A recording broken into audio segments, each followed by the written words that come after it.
passé, plein de choses l'a changé.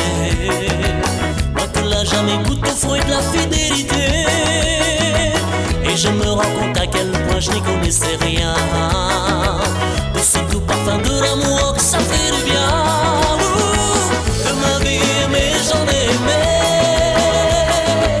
De très belles, oui, j'en ai rencontré. Mon cœur, mon âme et tous mes sens s'y réclament à vous de nous. Et depuis, mieux de vivre qu'avec vous. De ma vie aimée, j'en ai aimé. De très belles, oui, j'en ai rencontré. Mon plus beau roman, ma plus belle histoire d'amour, c'est vous de tout. Et depuis, mieux de vivre qu'avec vous.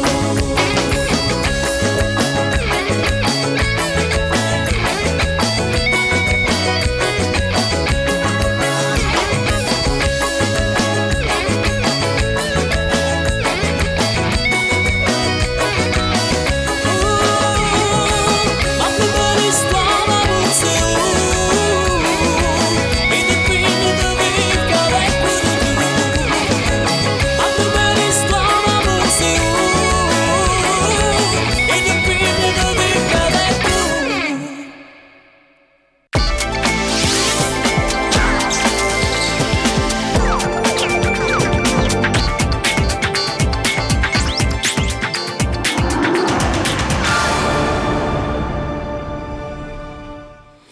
Bonsoir à tous.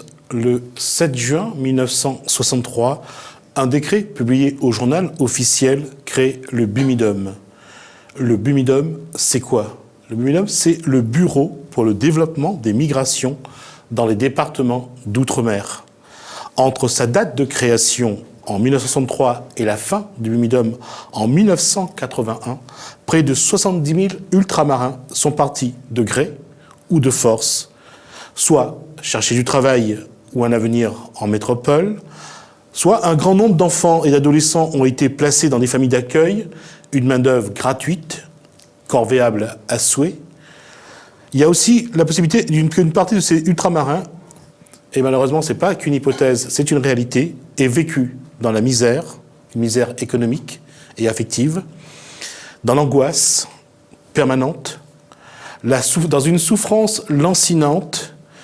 Il y a eu de la prostitution, il y a eu aussi la soumission, pour ne pas dire autre chose. Combien ont choisi le suicide ou la mort comme douce ou atroce délivrance? Dans son film « Racine, maman, papa », Michael Jans a à son tour fait témoigner des victimes ou des bénéficiaires du BUMIDOM. Ce sera le thème des échanges de ce soir. BUMIDOM, Racine, maman, papa, un passé qui ne passe pas. Pour en parler, Michael Jans, donc réalisateur, en bout de table, donc à ma droite. À ma gauche, tout près de moi, Marine Dijoux, qui est partie avec le BUMIDOM. Tout à côté de moi, donc, Jean-Claude Barré. Je ne dirai pas s'il est parti ou pas, il le dira lui-même tout à l'heure. Et puis Éric Alandroit, militant culturel et coach. On aura aussi Daniel Waro qui interviendra dans l'émission. On aura également Arnold Jacou, psychosociologue, qui nous parlera de déracinement. Voilà un petit peu le cadre. Bonsoir à vous quatre. Bonsoir. Bonsoir. Alors, la question était de savoir comment aborder avec apaisement, neutralité et objectivité une page aussi controversée de l'histoire réunionnaise, qui s'est bien terminée pour certains, d'une manière ou d'une autre, et qui a laissé des blessures béantes, des souffrances indicibles et des conséquences irréversibles pour d'autres et aussi à leurs descendants. Car il y a un constat, seules les victimes et leurs descendants réclament la reconnaissance de l'immigration forcée et attendent la repentance des pouvoirs publics. Revenons 53 ans en arrière. Tout d'abord, essayons de mieux comprendre c'est quoi le BUMIDOM. Alors, regardez d'abord une définition. C'est quoi d'abord le BUMIDOM? BUMIDOM, c'est donc le Bureau pour le développement des migrations dans les départements d'outre-mer. C'est la définition qui est donnée aujourd'hui sur dans les différents documents qu'on peut trouver sur Internet, à quelle date a été créé ce bimidum. Voici les éléments. Donc, la création officielle, c'est le 7 juin 1963, publication au journal officiel. Ce bimidum a été créé à l'initiative de Michel Debré, qui était alors député de La Réunion depuis le 5 mai de la même année. La question, c'est quelles étaient ses missions? Pourquoi on a créé un bimidum? Quelles étaient les missions du bimidum? Je vous propose de les découvrir au moins quelques-unes. Les missions du bimidum: contribuer à la solution des problèmes démographiques et économiques des départements d'outre-mer, l'information aux futurs migrants, la formation professionnelle, le regroupement familial, la gestion des centres d'accueil. En tout cas, c'est comme ça que Wikipédia donne les missions du bimidum. Combien d'ultramarins de gré ou de force sont partis en métropole? Voici 2 chiffres. Entre 1963 et 1981, près de 160 000 ultramarins sont partis en France métropolitaine. Là, on parle de la Réunion, de la Martinique, de la Guyane et de la Guadeloupe. Près de 70 000 de ces 160 000 ultramarins sont partis dans le cadre du bimidum. La question est de savoir aujourd'hui combien sont partis de la Réunion. La réponse ne sera jamais exacte parce que je pense qu'on n'en a pas les éléments. Mais en tout cas, on va écouter. Je reviens sur la définition. C'est quoi le bimidum? J'ai posé cette question à Daniel Waro, que j'ai rencontré cette semaine. Qu'est-ce qu'il pense justement de ce bimidum? Je vous propose de l'écouter. Le bimidum fait partie de toute une politique, en fait. Je veux dire, le bimidum, l'immigration, l'exil, appelle ça comme la déportation, le transfert, la prend un tas de jeunes la partie avec. Et la chose vive la partie. Et bon, on peut la partie de la jeunesse, la partie dehors, pour travailler là-bas dans l'usine, ou pour chômer, ou pour crever, ou pour tout ça qu'on veut, la partie dans la souffrance. Et cette bonne maman-là, la partie avec un manque de culture. Un manque de culture en général, c'est un manque de culture à d'autres pays, un manque de culture en général. Donc c'était en position de faiblesse. Et donc les utilisables aussi, c'est un main-d'œuvre utilisable, un peu convéable à merci. Bon, donc ça c'est une douleur, ça c'est une souffrance. Et après les enfants de la Creuse, c'est encore une souffrance encore plus bondée encore. Bimidum ou les affaires des enfants de la Creuse, ils tombent dans un système plus large, où ça que le quoi il compte, c'est pas le pays qui compte, c'est pas le monde qui compte. C'est pas le monde avec son culture, avec son pays, avec son environnement, avec son pied de bois, avec son langue, avec son manière à croire, avec son manière à mener. Comme ça il compte, c'est règle le chômage et M. Debré donne la solution pour le chômage. Et règle augmentation de la population, soi-disant, la solution c'est l'immigration, c'est ici, c'est là. Donc fait croire que c'est ça la solution. Il n'y a pas dit ça c'est un bout de solution, peut-être c'est un bout de... Et sûrement tu es un bout de solution pour un peu de monde. Mais tu n'es pas la solution. Mais souvent ça représente toujours comme la solution. On va ouvrir ce débat et juste avant, je voulais poser cette question. Quel est le terme qui qualifie le mieux aujourd'hui ce dispositif qu'on appelle bimidum, qui a été mis en place par Michel Debré?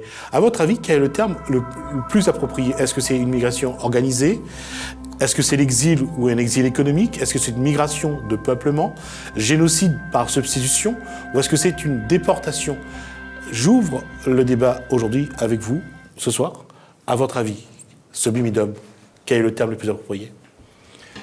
Plus que le terme, pour moi, il faut vraiment resituer dans le contexte de la colonisation. Et à partir de là, toutes les dérives, perversités, les possibles, et le bimidum, il fait partie de ça. Nous l'est quand même début de la départementalisation. Et le chef d'orchestre du bimidum, c'est Michel Debré, qui a une mentalité de la 4e République. Il a une mentalité d'un homme d'État, il a une stature d'État quand même, c'est un des bras droits du général de Gaulle. Il est vraiment dans une culture de la colonisation. Juste une parenthèse, pour juste ajouter un élément à ce que dit Éric Alandroit. Michel Debré a été donc le Premier ministre de la Ve République. C'est lui qui a été donc à l'initiative de la Constitution de 1958. Et le contexte, pour ajouter à ça, en 1959, le général de Gaulle arrive à La Réunion, est en voyage à La Réunion, Michel Debré est dedans, et il faut dire juste par hasard ou un élément à prendre en compte, cette année-là aussi, Paul Vergès cofonde le Parti communiste réunionnais. Et il n'est pas un hasard. Il y a, sans trop monopoliser, mais il y a un contexte global. Il ne faut pas nous sortir de ce contexte-là parce que le pire, nous est toujours dedans. Postcolonial ou néocolonialisme, nous est toujours dans une approche où ça, il y a des dominants, ils pensent que tu peux gérer, contrôler la vie des autres. Et sans demander aux autres avis, s'ils sont d'accord, pas d'accord, ils déplacent, ils trappent, ils mettent ici et là, par rapport à des schémas qui peuvent passer au-dessus de notre tête. Et le schéma, c'est un schéma géopolitique, c'est un schéma de puissance, d'État. Et c'est la musique, la pointe de hasard. L'ensemble des anciennes dites colonies, vieilles colonies, il y en a des mouvements contestataires, il y en a des mouvements progressistes, il y a des mouvements autonomistes, il y a des mouvements indépendantistes. Le Parti communiste, c'est quand même un parti qui est créé sur la base, après il y a une autre histoire, mais sur la base de devenir autonome, populaire. Donc tous ces éléments-là, il fait que l'État français est dans une position où ça, il faut lui garder la main, il faut lui contrôler.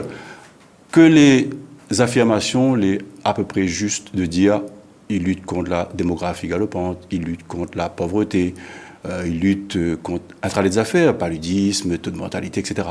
Mais le fin fond, c'est de quand même maîtriser ces territoires et garder le contrôle. Et juste je vais faire un lien. Dans les années 50, il y a la SACAI, qui est gérée par des Réunionnais. Et c'est le bureau agricole, donc, qui est le BDPA. Oui. Et la liaison est faite avec le Bumidum, je crois. Oui. Je voulais dire également qu'avant le Bumidum, c'est-à-dire pour démontrer la politique de déportation de population, ça remonte à 1947. En tant que président du GTF en France, en 1981 ou 82, on a eu l'occasion de rencontrer des familles qui étaient là à Madagascar, des familles qui venaient de Saint-Leu, qui venaient d'un peu partout à La Réunion, qui ont été déportées à Madagascar. C'est pas le fait de hasard. C'est-à-dire que depuis 1947, on trouvait qu'il y avait trop de misère à La Réunion, trop de population. On a commencé à envoyer des Réunionnais à Madagascar, des colonisés qui allaient coloniser Madagascar. Ils étaient mal vus, entre parenthèses, pour avoir rencontré Monja John. Il me parlait des Réunionnais, mais en tout cas, ils n'ont pas laissé de bons souvenirs à Madagascar. Et puis est arrivé, bien entendu, le Bumidum avec Michel Debré. Michael Jans. Moi, je pense que c'est difficile, en fait, de trouver le terme approprié. Le terme pour le Bumidum. En fait, je pense que moi, dans le film, je mets 40 000 en fait, départs par le Bumidum pour la Réunion. Par contre, je pense que c'est la politique globale, en fait, que ça soit dans la fonction publique, l'armée et tout ça, qui a fait partir aussi beaucoup de gens. Donc, je ne sais pas si le Bumidum, on peut dire on peut déterminer, mais c'est cette politique globale et qui a touché aussi les enfants, en sachant que le Bumidum avait aussi le statut de commerçant, en fait, dans les journaux officiels, c'est ce qu'on apprend. Oui, tout à fait. Voilà. Et il avait ses moyens de financement. C'est ce qui est également, quand on le voit dans le film, malheureusement, je n'ai pas pu prendre les images parce que la version, le format qui était dessus, je n'ai pas pu l'exploiter. Mais effectivement, juste rappeler que le film Racine, Mon Papa est actuellement en tournée, projeté sur différents sites de l'île, un peu partout dans l'île. C'est un film qui dure à peu près 82 minutes. J'ai pris le temps de le regarder pour comprendre aussi la démarche. Et quand je dis quel est le terme approprié, et c'est simple, parce qu'il ne faut pas que l'on nie une chose. Il y a des Réunionnais qui ont réussi, à partir de ce dispositif, à se créer une vie en métropole. Entre autres, votre mère, qui a rencontré votre père en métropole, qui a réussi à se faire une vie, et qui le dit à la fin du film, le jour où votre père n'est plus là, elle reviendra le moins possible, parce que sa vie aujourd'hui est en métropole. Il y a aussi un monsieur qui dit qu'il a essayé de revenir, il est resté 1 an, puis 8 mois, mais à chaque fois il est rentré en métropole, parce que sa vie, il l'a construit en métropole. Donc, nous devons aussi dire qu'il y a des gens qui sont sortis Mais ce soir, nous parlons de ceux qui aujourd'hui ont cette souffrance, qui n'ont pas réussi, et on parlera sans doute pas du nombre de personnes qui, eux, n'ont pas vraiment réussi à s'en sortir, qui ont fini par se suicider. Ça, c'est sans doute le point noir de cette... Pour finir, également, l'hôpital psychiatrique. Moi, j'ai eu un gars de Saint-Benoît, j'ai travaillé avec son papa à Saint-Benoît. Aller voir cet enfant que j'ai vu petit, le retrouver avec les Juifs en camisole de France derrière les grillages, ça vous fout un coup terrible, terrible, incroyable. Non, Oui. Non, mais laisse Marilyn, elle peut encore poser, après Diane. Marine Dijoux, en quelle année vous êtes parti, vous avez quitté La Réunion par le Bumidum? En 1966. Mais disons que, en fait, là, on n'a pas envie de parler de mon cas personnel. C'est pas inintéressant. Alors, parlons du contexte. Dans quel voilà. contexte vous avez voyagé? D'abord, comment on a convaincu vous ou vos parents? Vous aviez quel âge à l'époque? 17 ans, c'était oui, 17 ans. Donc, si vous voulez, c'est pas convaincre mes parents, c'est moi qui convaincre mes parents moi-même, parce que tout simplement, on est venu au lycée, les gens du Bumidum, ils venaient au lycée et ils essayaient de racoler les jeunes que avait un petit souci, pas un souci de famille, parce que moi, j'étais très bien dans ma famille. Et moi, j'avais des parents qui aimaient moi beaucoup. Ma vie, il était gaillard, même s'il n'était pas riche. Mais il suffit qu'à l'âge de l'adolescence, qu'on ait une révolte et que les gens, les responsables du lycée, par exemple, ils disent quoi vous faites là, parce que vos parents ne pourront pas payer les études supérieures, etc. Vous rebelle un coup, comme tout n'importe quel jeune. Et puis vous dites où ça va. Et là-dessus, il arrive les gens du Bumidum. C'est le bon moyen de partir. Voilà, mais ça, c'est qu'un cas personnel. Moi, j'ai réfléchi entre-temps, parce que moi, je suis revenu dans mon pays le plus vite possible. Moi, j'ai eu la chance de faire ça aussi. Et donc, si vous voulez, maman l'a réfléchi, moi, l'a réfléchi bien sûr à tous les côtés de politique de la chose. Et moi, j'ai eu une espèce de conclusion, moi, l'a réfléchi à tout le cheminement. Et moi, j'ai le sentiment que le Bumidum, la déportation des enfants de la Creuse, c'est comme une suite logique de l'esclavage, de la traite négrière. Il rentre dans cette même lignée. Peut-être que... Bon. Mais voilà. Allez-y, terminez. Après je vais compléter voilà, bien sûr, bien sûr, les vrais Cameroun, il peut partir dans un pays, vivre dans un pays, mène sa vie, être heureux de son propre gré. Les sûr aussi qu'il y arrive, dans beaucoup de gens, il fait ça. Ça l'est terrible dans la déportation des enfants de la Creuse, c'est que c'était des enfants qu'elle arrachait à ses parents. Ça l'est terrible aussi avec le Bumidum, c'est que la manipule les gens, ou bien les parents, ou bien les enfants, ou bien les jeunes, pour que ça va. Donc, ou les manipuler, et en même temps, ou pas comme un être humain égal à l'autre être humain, où ça va, ou quitter un pays, où ça va dans un pays, vivre haute vie, ce qui est tout à fait normal.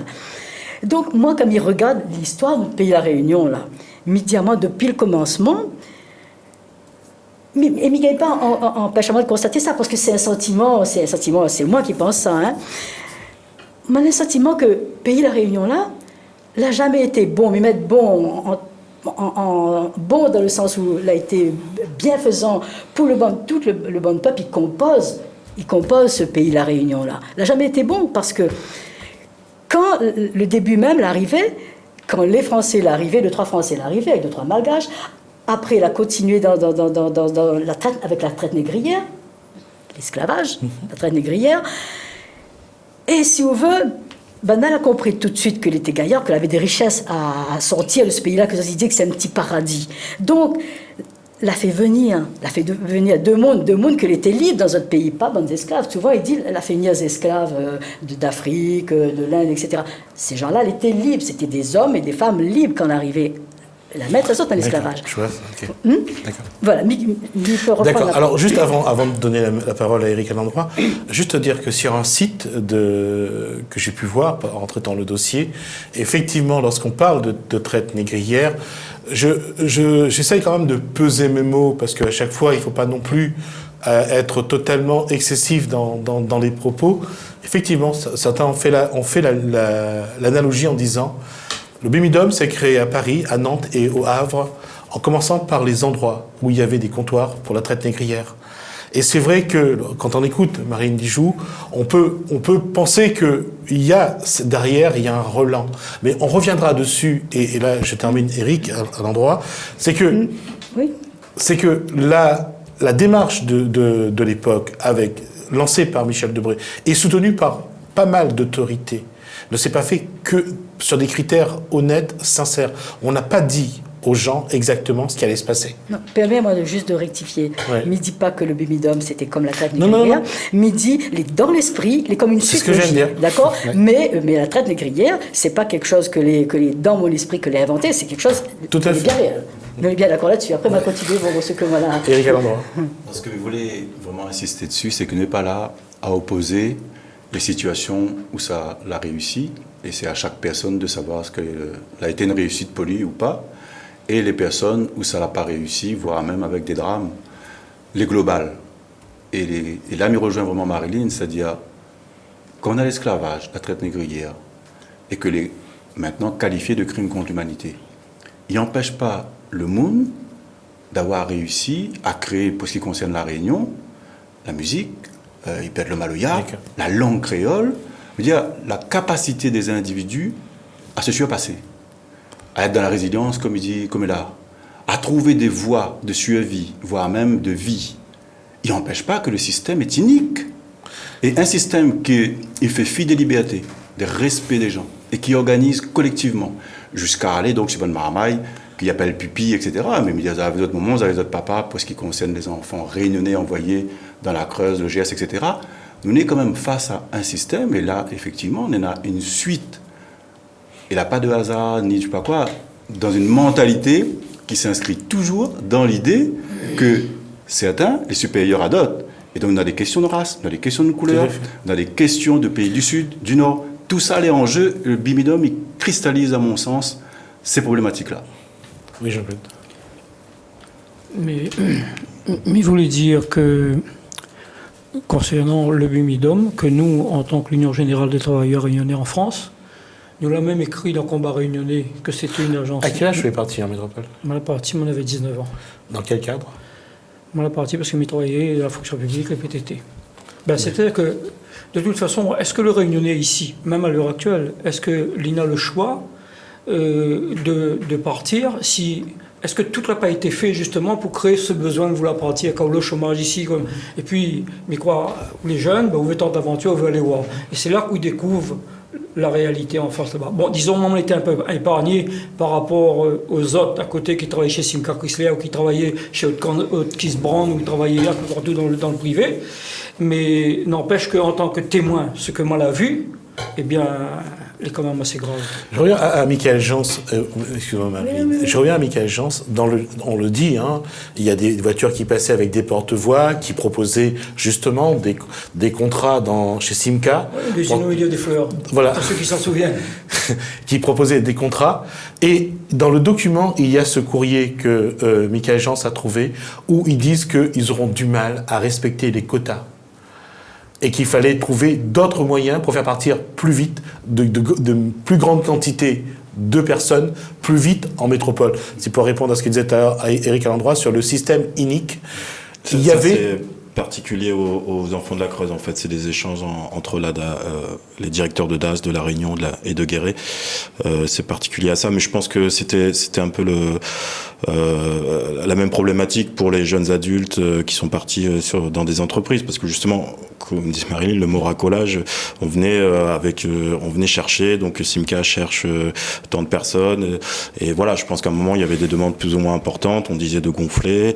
Et moi, je pense que la question c'est de savoir en fait qu'est-ce qu'on proposait à la Réunion en fait pour rester. Enfin, je trouve qu'on voit pas la chose dans ce sens-là. Qu'est-ce qu'il y avait à la Réunion et la fonction publique, par exemple. Pourquoi quand on passait le concours des PTT, on était obligatoirement muté en France. On va y venir parce que. Mais avant, je voulais juste montrer. Oui. Non, juste dire que dans cette période-là, la Réunion a 300 ans, enfin 3 siècles, où ça, c'est le système colonial, esclavagiste, et donc elle ne peut pas être riche. Elle ne peut être que pauvre, n'a que certains qui profitent des richesses. Ça a été un des arguments. Non, mais pour rejoindre ce que Barré disait, c'est que de toute façon, là, il point le choix, mais ce n'est pas une fatalité. Le système, de toute façon, il est conçu pour être comme ça. C'est-à-dire qu'on n'a pas confiance ni dans le territoire, ni dans les hommes et les femmes, de pouvoir créer de la richesse sur place. Il n'intéresse personne. En tout cas, il n'intéresse pas les dominants. Donc à partir de là, on crée une situation de toute façon de pauvreté et on crée ensuite des réponses qui vont toujours dans le sens... Tout à fait. Et je vais revenir sur les éléments que j'ai repris dans le film, justement. Mais avant, Marine Dijon. Oui. Oui, juste permettez-moi de continuer dans ma logique, dans mon cheminement.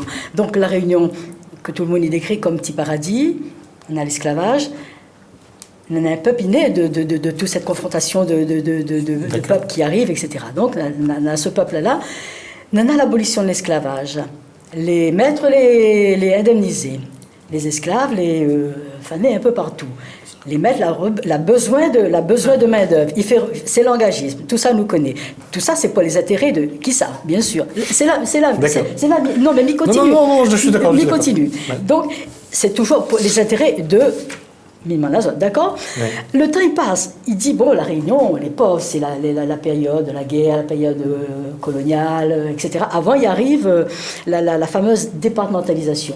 Il arrive la départementalisation, il dit, bon, la Réunion, il sera gaillard, effectivement, il sera comme tout le monde, égal, comme tous les Français, il assimile à nous, il met à nous un linge que les pas à nous dessus nous, mais... Pendant ce temps-là, il continue.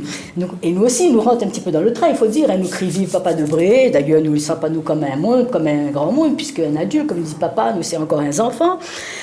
Et puis, bien sûr, il en a ce côté, la Réunion, elle est dans la misère, Debré y arrive, il dit, bon, il faut envoyer tous les bons enfants, déjà prendre les enfants qu'on n'a pas de parents d'abord, après ça les un petit peu plus à la misère, enfin il envoie, c'est les enfants de la Creuse. Après, c'est le Bumidum, il envoie le bon jeune. Mais si on réfléchit bien, tout ce temps-là, ce pays, que les considéré comme un petit paradis, lui, il n'est pas bon, même pour tout le monde que est dans ce pays-là. Lui, il n'est pas bon, lui, il n'est pas bon. Donc, alors, il utilise cette histoire de misère pour exporter, alors que ce pays-là, il continue à dire que lui, il est riche. Lui, il est riche, comment? Par que ça? Par le travail des esclaves, bien entendu. Sinon, la richesse économique de l'île, c'est les bonnes esclaves. Là, on ne peut pas tirer un trait non plus là-dessus. Et puis, il envoie bonnes immigrés, bonnes réunionnais partout, comme immigrés. Et puis, aujourd'hui encore, ils forment les bons enfants, ils forment les bons jeunes, ils donnent des qualifications, ils donnent des diplômes, mais des formations qui, on ne sait pas autre rien parce qu'elle n'est pas adaptée à ce qui pourrait être fait dans notre pays. Alors, quand ils arrivent, ils ont besoin d'un diplôme, les gaillards, mais seulement, ceux qui ne présentent pas assez bien, ou bien même s'ils ont les compétences, nous avons entendu ça beaucoup ces derniers temps, et les vrais aussi. Et puis, ils ne les jamais assez bien, ils ne nous présentent jamais assez bien pour le travail que nous aurions à faire. Mais en plus que ça, si nous réfléchissons bien, quel monde, quel parti politique, gauche à ou droite à ou, a fait un réel projet pour ce pays-là. Parce qu'il avait un savoir-faire dans ce pays-là. Le bon esclave l'a travaillé, l'a continué, les enfants l'a travaillé, il avait un savoir-faire. Il pouvait travailler sur cette possibilité que la Réunion avait sur cette force de travail, sur cette force de savoir-faire que la Réunion l'avait. Mais non, elle a dit non, il n'est pas bon pour les Réunionnais. Il n'est jamais bon pour les Réunionnais, mais il y en a des tas de monde. Après, il arrive et les autres sont dans notre place. Alors, juste avant, on est déjà à une demi-heure d'émission, j'ai encore pas mal de choses à dire. Non, c'est bien. C'est bien. Pourquoi ce pays, la Réunion, n'est pas bon pour nous Réunionnais? On va avancer un petit peu. Je vais poser la question sur qu'est-ce qu'il y avait de nocif, de pervers et de destructeur dans ce dispositif qui a été le Bumidum. Arnold Jacoub, psychosociologue, parle, lui, de déracinement. Je sais que c'était un dispositif qui était censé favoriser l'expansion des gens des départements d'outre-mer pour leur permettre de vivre ailleurs que dans des régions qui paraissaient compromises pour leur avenir. Mais ce qui m'a intéressé dans la problématique, c'est la question des racines. Parce que nous sommes humains, nous venons de la terre. Humain, ça vient de humus. En latin, c'est la terre. Et nous avons besoin de racines. Le problème de l'arbre, ce sont ses racines. Sinon, il ne peut pas développer sa frondaison. Le problème de la maison, c'est pareil, c'est ses fondations. Et le problème de l'homme, c'est exactement pareil. Il faut qu'il sache dans quoi il pose son existence, son passé, sa filiation, sa vie. Et quand il est arraché, déraciné, il se trouve comme flottant dans l'air.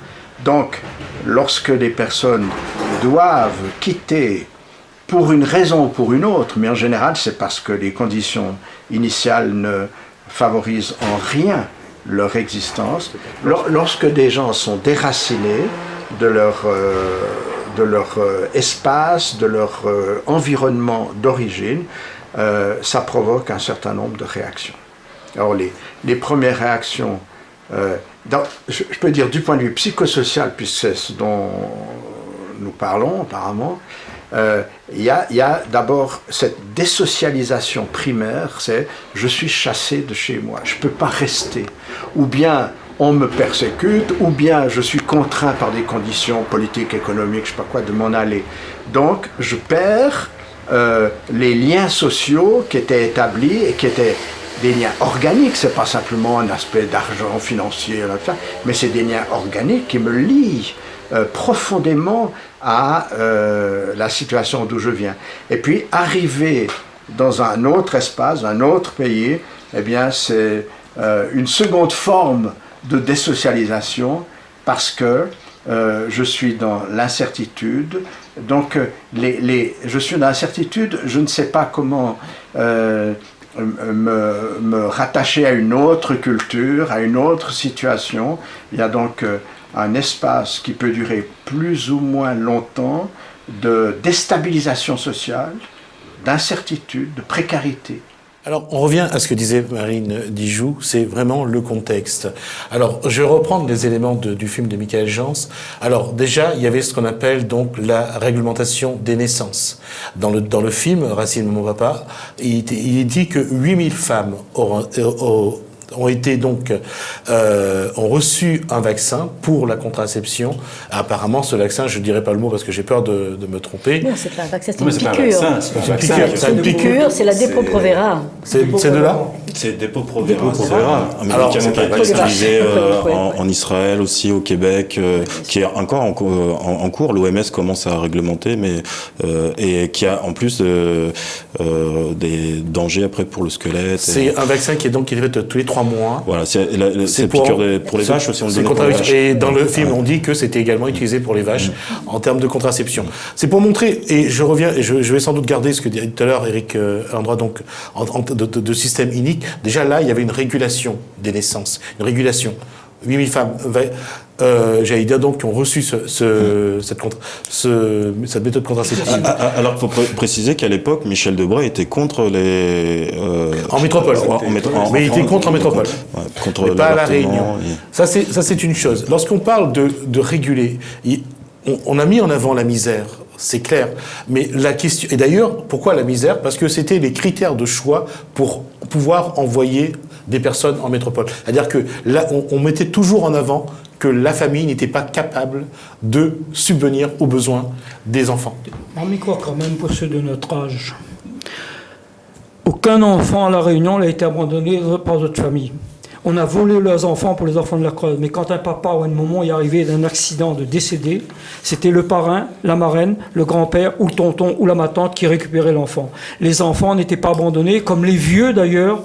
Aujourd'hui, ils trouvent les pattes, ils trouvent ceci, ils trouvent cela. Mais nos vieux parents n'ont jamais été abandonnés, ils ont été toujours pris en charge par l'un des enfants. Mais je crois que ça, c'est important. Ensuite, pour dire que le BIMIDOM, pour la régulariser, pour résoudre le problème du chômage, pour résoudre le problème de logement et de l'emploi, c'est faux. Le problème, c'était de limiter la population de La Réunion, faire un changement de rapport démographique, changer le rapport démographique à La Réunion, ce que Césaire parle de génocide par substitution. Ce que l'avait été fait aussi en Nouvelle-Calédonie.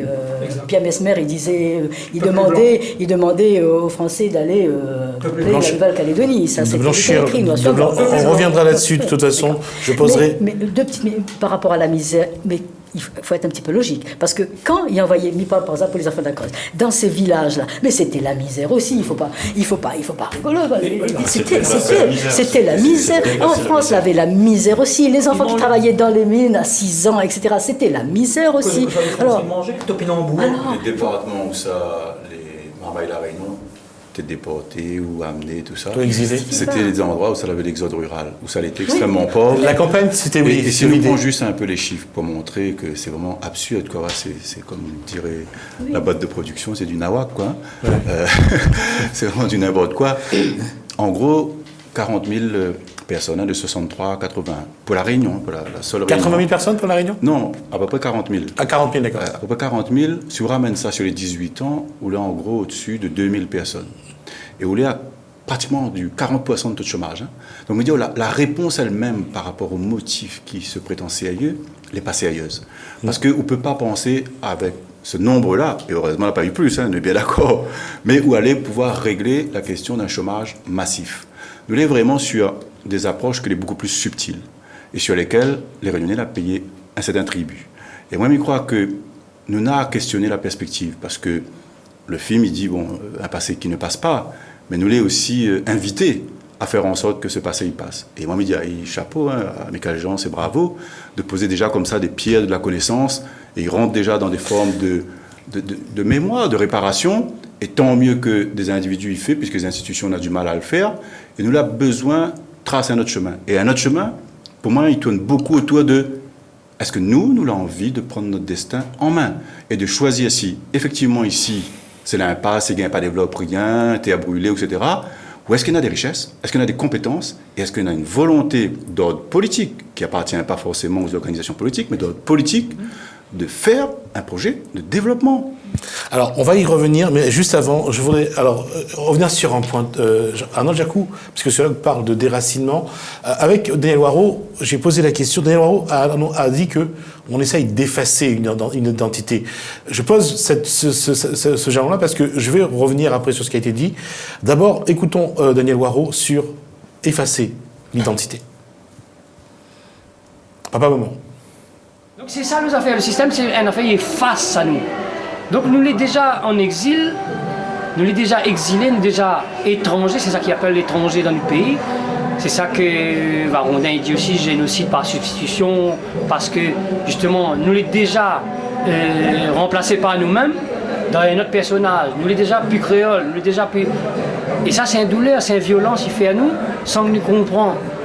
Sans que nous comprenions ça, parce que quand on trappe un marmaille, où on va y aller à l'école, il ça l'école, il arrive à l'école, il ne cause pas la langue papa-maman. Et il fait comprendre à lui sans y aller. Papa-maman, il ne connaît pas causer. Donc il faut qu'il change son langue. Donc il ne peut pas respecter son papa, son maman. Mais ça, c'est une violence, il ne remarque pas. Ce que je vais dire va peut-être choquer, ça va peut-être poser quelques cas de conscience, mais je vais le dire parce que je l'ai mûrement réfléchi, et on en a parlé tout à l'heure. La question c'est, à travers tout ce qui s'est passé, des enfants de la Creuse, du Bimidum, est-ce qu'il y avait, ou y a-t-il toujours d'ailleurs, une volonté de certains responsables à envoyer des Réunionnais, mais de couleur surtout, en métropole, et à faire venir à La Réunion des métropolitains bon teint? Est-ce qu'il y a toujours comme objectif, aujourd'hui, de blanchir La Réunion? Je crois que cette possibilité existe. Quelqu'un parlait tout à l'heure de la Nouvelle-Calédonie, comme Ismaël disait il faut peupler blanc. Moi, je crois que cette politique, bon, c'est ce que l'État français veut appliquer à La Réunion, mais il voulait ajouter quelque chose également. Pour Eric tout à l'heure qui disait qu'il y avait 40 000 Réunionnais, il est parti en France à une période donnée, mais on a une période dans les années 70 où on est à près de 7 000 Réunionnais qu'il a été déporté. Mais il a ajouté aussi que, on l'a dit tout à l'heure, le problème de la misère et tout, nous l'étions misère, d'accord, mais le problème n'a pas vu de Réunionnais crever de faim à La Réunion. Et entre 39 et 45, on n'a pas de bateau là de La Réunion, on m'a déjà dit, mais fait que répéter, le Réunionnais l'a vécu en autarcie. Il a pu se démerder pour pouvoir vivre par lui-même. Les bateaux la rentrent après. Ce qui était possible entre 39 et 45, pourquoi cela ne serait pas possible aujourd'hui? Moi, je crois qu'on a cette volonté d'étouffer le Réunionnais, comme Daniel il dit, rendre à nous étrangers dans notre pays, destruction à nous, mettre dans notre tête que nos ancêtres c'est les Gaulois, et puis surtout, voir la France, quoi. Ricard Landrois, j'ai posé le contexte, la question peut être difficile à entendre, mais est-ce que, quand on regarde, et ce qu'a dit aussi Marine Dijoux, au-delà de ces émigrations successives, est-ce que d'envoyer des personnes en métropole, de laisser, parce que dans le document, on parle aussi de ça, de faire venir des métropolitains, dans le film de Michael Jean, Racine Maman Papa, est-ce que la peur, pour Michel Debré surtout, est-ce qu'il y a eu cette peur que, surtout après les accords d'Évian, la perte de l'Algérie, est-ce que Debré avait cette peur-là pour La Réunion? Pour moi, c'est ça que à peu près sûr, c'est qu'il y a de toute façon une culture dominante, et cette culture-là, les blanche, dans ce que ça signifie économiquement, socialement, symboliquement, et elle y impose, et elle y continue à imposer, à une culture comme la nôtre, diversifiée. et qu'elle a la place pour différents horizons, différents aires culturelles. Elle n'est pas exclusivement blanche. Et même cette culture blanche, elle mérite à être définie et précisée. Donc ça, il pense que c'est un fait. Et la peur, et ce que me disait au début, il y a un enjeu géopolitique. On ne peut pas prendre le risque de laisser la Réunion évoluer avec un parti communiste qui arrive. Et même si c'est le fils et le père, il y a le Parti communiste réunionnais, c'est pas la même chose que le docteur Raymond Vergès, qui lui était pour la départementalisation et que l'a porté la loi avec les autres. Le Parti communiste réunionnais, au moment où il crée lui, contre la départementalisation. Après, son histoire, l'a discuté, mais en tout cas, à ce moment-là, nous dans ce contexte-là, et donc il y a un enjeu. Et il est important à ce moment-là de mailler, un peu comme qu'à un moment dans les dispositifs européens, ils faisaient des échanges pour que la culture, justement, il va dans le sens de la pensée unique. Et nous les confronter, toujours confrontés à ça.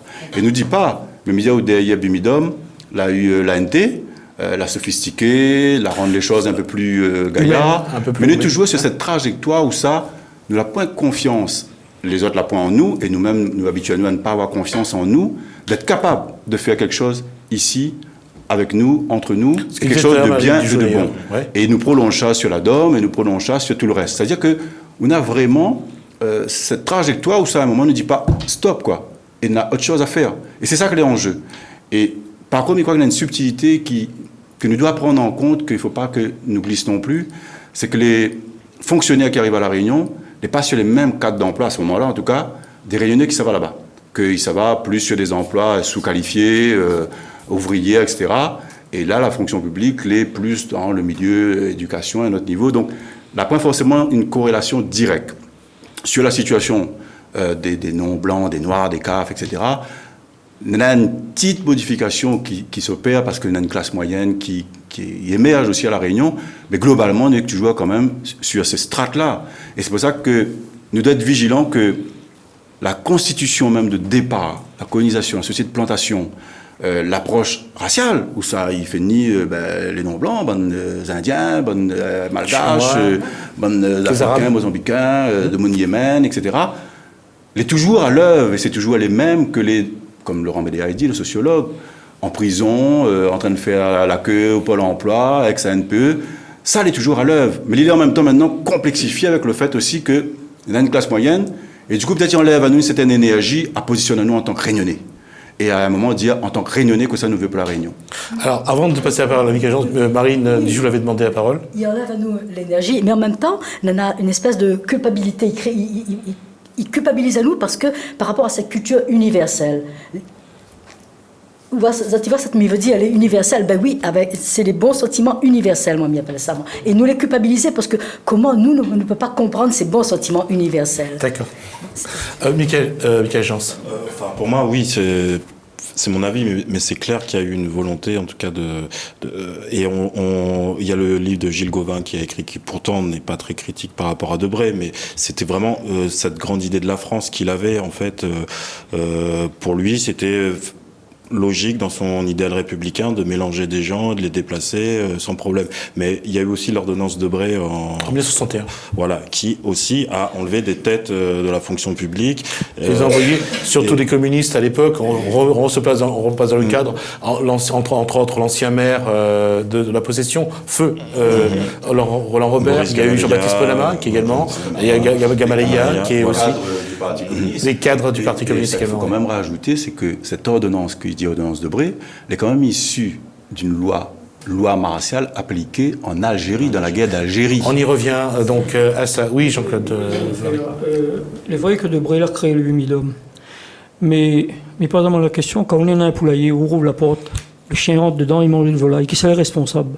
S'il avait réellement eu une décolonisation en 1946, comme demandait la SDN, et que l'avait pas, Mamie considère comme une magouille. Alors, la SDN, c'est la Société des Nations qui sera remplacée par l'ONU après. S'il n'avait pas eu cette magouille, ce tricbardage, comme il dit, avec les élus de l'époque, que n'avait point vocation à départementaliser la Réunion. C'était une assemblée constituante, elle n'avait point à légiférer. Et cela s'est fait quand même, et Debré la rentre dans le parc, il a détruit les volailles, il est en train de détruire nous aujourd'hui. Alors, la question du développement d'un projet, Marine Dijou a parlé de projet, de développement, tout comme Éric Alandroit. Je reviens sur un point. Aujourd'hui, il y a une étape que la Réunion, en tout cas ceux qui sont les victimes qui restent les victimes de ce dispositif du BIMIDOM, il y a d'abord d'emprunter la voie de la guérison. Alors, cette question-là se pose et j'ai posé la question à Daniel Waro là-dessus. D'abord, quelle est l'étape qu'on doit commencer à prendre, à faire pour aller vers, ne serait-ce que, penser qu'il peut y avoir une guérison? Il faut nous gagner entendre le bonne souffrance. Écoute le bonne souffrance, pas juge le bonne souffrance. Parce que chaque fois que nous jugeons un monde, même s'il est... Parce que le monde est en souffrance là. Il ne s'agit pas de mon allié dans la sagesse, dans l'adresse, dans le tempéré, dans tout cela. Il est impossible de demander ça. Ça, c'est quand on gagne un peu l'âge, peut-être. Et encore, le douleur, c'est encore la même. Non, il faut nous écouter la souffrance. Il faut les marquer par là. Là, il se passe ça, là, il se passe ça, là, il se passe ça. Donc, si on dit non, là, il se passe ça. Non, il n'est pas comme ça. Non, là où on brutalise encore plus, on fait une deuxième violence. Pour éliminer un petit peu la violence, c'est mettre un nom dessus. Dessus le boubou, là, mettre un nom. Aide pêche le boubou pour qu'il guérisse. Sinon, il ne guérira pas, il est camouflé. Ou cachette ali. Ou cachette ali en bleu, blanc, rouge. Ou cachette ali en français. Ou cachette ali avec l'argent, l'assistance. Ou cachette ali avec tas d'affaires. Avec joli coulé, avec un prime, avec ici, avec là-bas. Mais le crime contre l'humanité, pour moi, les mêmes pas soit dette en monnaie, en rien. Parce qu'il peut être facile de dédommager comme ça en monnaie. Non, c'est un travail, il dure, il prend le temps pour reconnaître d'abord qu'on avait une souffrance. Il faut reconnaître qu'on a une violence quand on tape un maman de 3 ans et on dit sans expliquer rien, français. C'est ça la langue, c'est une violence. Quand on tape on envoie dehors et on fait croire ici, on fait croire ici là-bas, il y a une violence. Les enfants la creusent, il y a une violence. L'esclavage, pas le cause pas, c'est une violence. Donc il faut reconnaître pas seulement un titre et puis après les régler. Crime contre l'humanité, les bons, on fait la dire non, il y en a des mesures.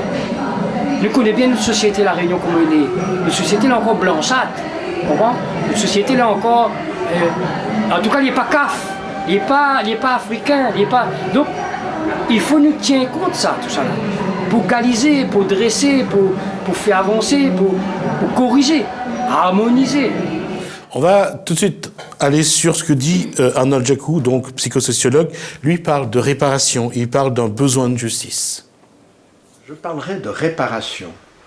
Le besoin d'être reconnu, d'être réhabilité, le besoin que les choses soient réparées, le besoin que justice soit rendue.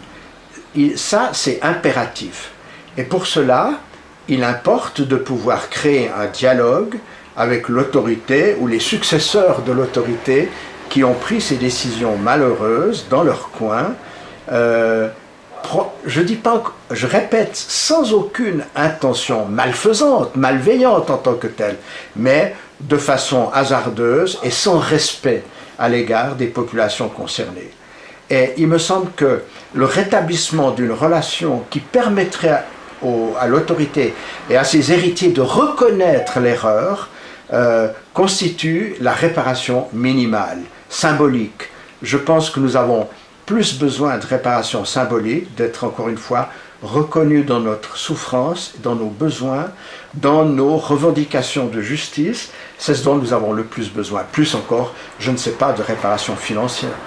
Ce sera sans doute un rêve, un espoir, une utopie. Mais le premier remède à ces souffrances, c'est... Arnold Jacou parle de repentance. On l'écoute. Je pense que historiquement, c'est difficile à dire, je ne veux pas énoncer des vérités toutes faites et blesser les gens, ce n'est pas du tout ça.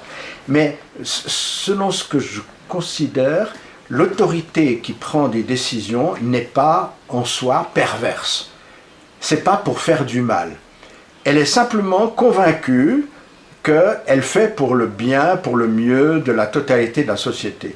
Le problème, c'est que quand l'autorité décide souverainement de ces choses, en général, elle le fait sans tenir du tout compte des intéressés. Donc, elle produit elle-même de la souffrance et les comportements réactionnels qui vont suivre. C'est une évidence, c'est une banalité de savoir que le comportement des individus, leurs actions, leurs réactions, leur façon d'être dans la société est entièrement tributaire de l'environnement institutionnel.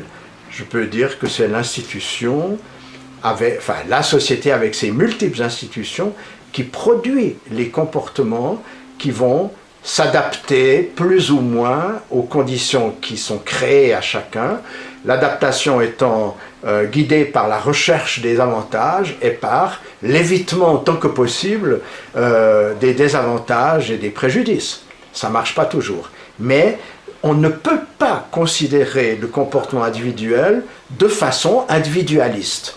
Il est toujours lié à une interaction avec un environnement. Et c'est l'environnement qui crée les choses. Alors, il nous reste 8 minutes. Je vais vous donner chacun 2 minutes. Alors, pourquoi je termine là-dessus? C'est parce que, d'une façon ou d'une autre, et ça c'est mon opinion, et je ne sais pas ce que vous en pensez, mais je crois qu'aujourd'hui, il est important que cette page, non pas qu'elle se ferme, mais qu'elle se tourne pour une simple raison. Vous avez parlé de projet, de développement, de projet pour la société réunionnaise. S'il y a projet, il faut d'abord qu'on puisse mettre quelque chose sur cette blessure, qu'on puisse apaiser les douleurs, les souffrances. Et je pense que le projet passe d'abord par cette étape-là. Enfin, moi, ce que je voulais dire, c'est que moi, je ne suis pas d'accord avec le mot « erreur ». D'accord. Vu la durée des événements en question, le Bimidum, ça ne peut pas être une erreur, c'est une volonté. À un moment, il y a faute. À un moment, il y a faute. D'accord. Parce qu'on a quand même des alertes, on a des situations, on a des constats, on a des courriers, tout ça, les vérifiables.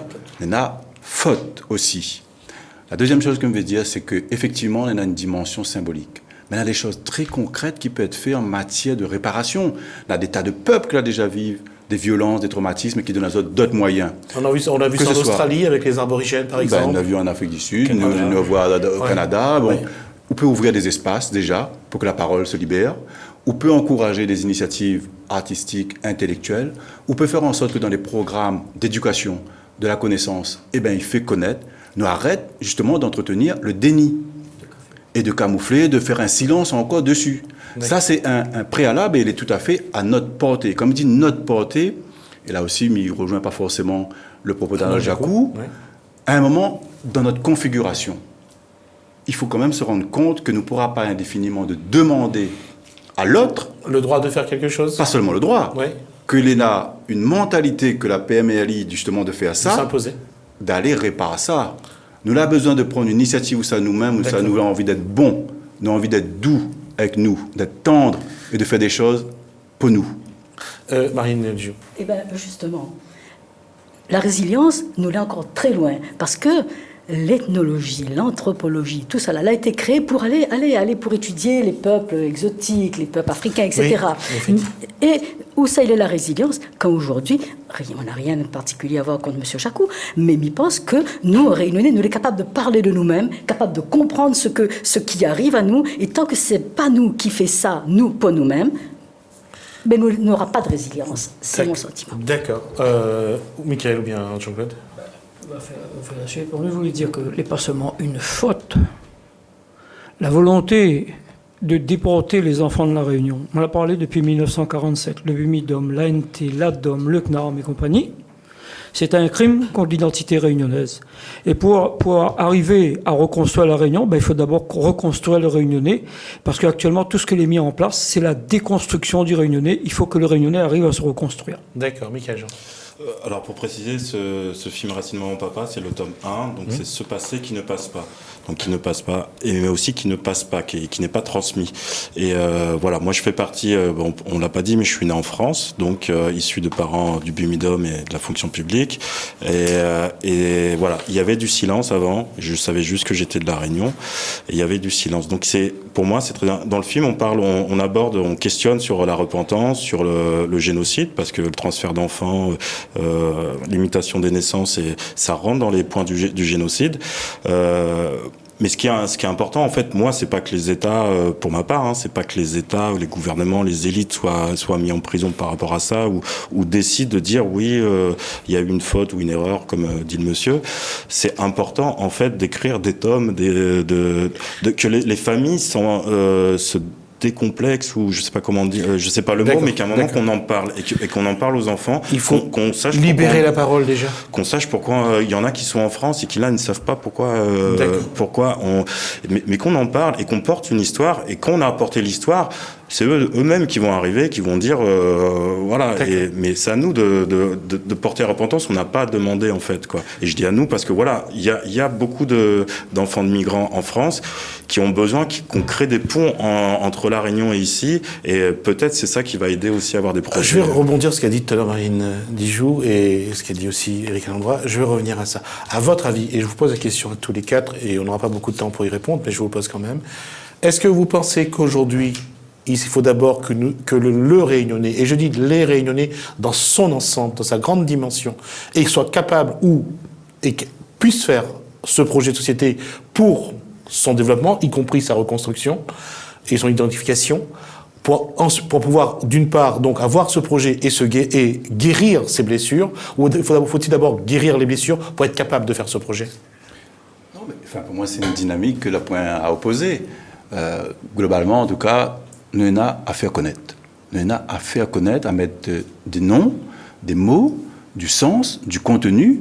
Nous serons capables, nous, de dépasser ça. Les êtres humains, sont capables de surmonter des traumatismes. Là où ça pose problème, c'est quand on a le silence, le déni. Et quand ils continuent à faire croire à eux que vous êtes en train de rêvasser ou exagère, t'es pas si grave. En France, ça a même carrément poussé jusqu'à dire on a du bénéfice, des effets positifs, etc.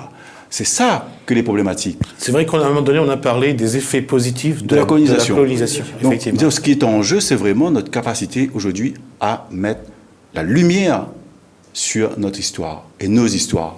Et le lien sera directement le pont avec à la fois le présent et la Réunion avec la France. On a besoin d'être nourris de ça. Et nous serons capables, à mon avis, de dépasser ça. Mais si nous ne connaissons pas, si nous continuons à être sur des approximations, des légendes, des mythes, d'un sens comme dans l'autre. Mais qui doit faire la démarche? Qui doit porter, d'une part, les revendications, au moins pour la mise en lumière de cette histoire, et qui doit porter ce projet réunionnais? Moi, je suis partisan que nous avons notre part de responsabilité d'agir. Allons faire notre part de responsabilité d'agir. Moi, je ne m'attends pas qu'il y ait une repentance. Je ne m'attends pas. On a fait déjà quelque chose d'extraordinaire à La Réunion, c'est-à-dire que la colonie, dans le processus de décolonisation avec des guillemets, l'a rentré encore plus dans la colonisation. En tout cas, dans la métropole colonisatrice. Donc, c'était un challenge. Mais maintenant, il faut arriver à faire le bilan et à mesurer ce que ça donne. En tout cas, sur le terrain des libertés, des responsabilités, etc. Mais il dit qu'aujourd'hui, nous avons une certaine conscience, on a une certaine information. Il y a des personnes, me dire Michael Jean, c'est d'autres, hein, la film fait des films, il y en aura d'autres encore. Il y a d'autres travaux qui ont été réalisés sur cette période de l'histoire de la Réunion. Et ça, il relève d'aucune demande, d'aucune revendication. Nous pousse, nous fait connaître, nous amène partout dans les quartiers. Nous va recevoir le film dans le quartier de la Ravine des Cabris, oui. Et bien, il y a d'autres dates ailleurs, etc. Il faut nous sème l'information, la connaissance, et que nous éveille l'esprit de curiosité, l'esprit critique, et l'envie, justement, d'aller vers autre chose. 30 secondes, oui, je pense que nous sommes capables, et comment dire, chacun de nous est capable de porter, d'aller vers cette reconnaissance. Mais il faut que nous-mêmes nous reconnaissions à nous-mêmes. Si nous n'est pas bien dans ce que si nous ne reconnaissons pas nous dans notre langue, dans notre culture, et si en même temps nous avons toujours envie de dire c'est l'autre le responsable, s'il ne prend pas une part de responsabilité aussi, ne pourra pas avancer. Alors, oui, Jean-Paul. Moi, je crois qu'il faut arriver à reconquérir notre identité. Il ne faut pas nier que c'est le message qui a été fait lors de l'Assemblée constituante pour la départementalisation le 16 mars 1946, en disant qu'entre le réunionnais, le français, il n'y a pas de différence. Le réunionnais et le français, il y en a une différence.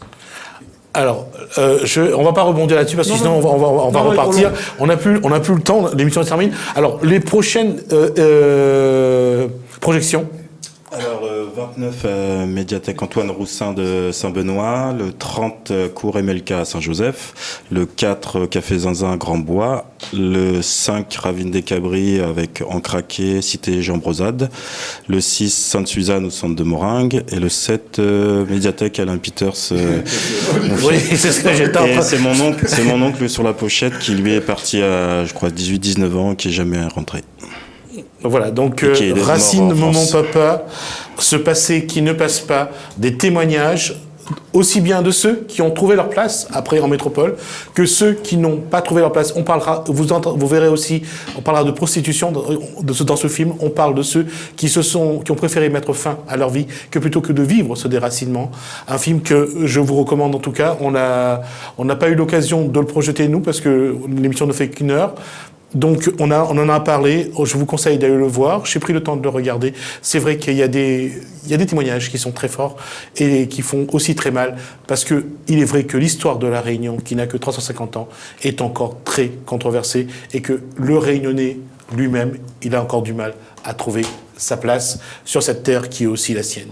Alors l'émission se termine. En tout cas, je tiens à remercier Michael Jans, donc réalisateur de ce film, celui qui a été donc à l'initiative de ce film, Marine Dijoux, qui est partie avec le Bimidum à l'âge de 17 ans. Merci à Jean-Claude Barré, lui qui était donc à l'UTG.